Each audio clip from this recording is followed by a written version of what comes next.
முடியாமல் ரொம்ப கஷ்டப்பட்டுருந்த காலத்துனாலேயே எனக்கு நிறைய ஜெபம் பண்ணி நடந்து நான் நல்லா சர்ச்சுக்கு வந்துக்கிட்டே இருந்தேன்.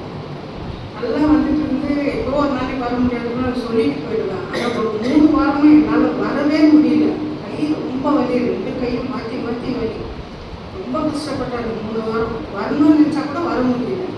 போன வாரம் வந்து சர்ச்சில் வந்து எங்களுக்கு வீட்டுக்கு வந்திருந்தாங்க. நான் வீட்டில் இருந்தேன். அப்படியே என்னை தள்ளிட்டே போயிடுது. வீட்லேயே இருக்க முடியாத அளவுக்கு, பைபிள் தொட முடியாத அளவுக்கு எனக்கு கஷ்டப்பட்டுட்டே இருந்தது.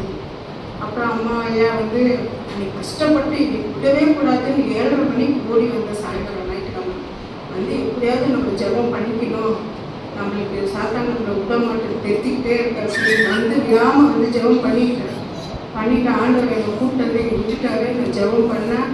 கை வலி சுமாராகிட்டு, ஆனாலும் அந்த சனிக்கிழமான எனக்கு வலி ஆரம்பிச்சிருக்கு. 3 வாரமாக தொடர்ந்து அதே தான். சனிக்கிழமான வலிக்குது, ஞாயிற்றுக்கிழமை வரலும் ஜுரம் வந்துடுது. அப்படியும் மீறி இந்த வாரம் வரணும் அப்படின்னு வந்து ஜெபம் பண்ணிட்டேன். ஆண்டவர் என்னை கூட்டிகிட்டு வந்து விட்டுருக்காரு.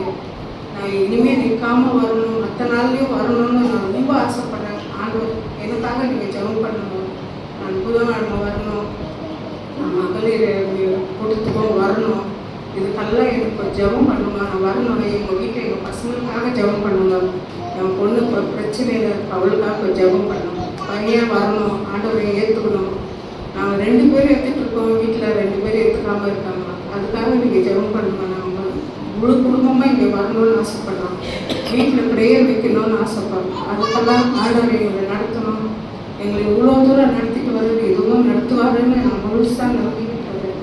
ஜெபம் பண்ணிக்கிட்டே இருக்கேன். எனக்கு நீங்கள் ஜெபம் பண்ணி எனக்கு உதவி செய்யுங்க. இந்த சாட்சிக்காக நன்றி சொல்லுங்கள்.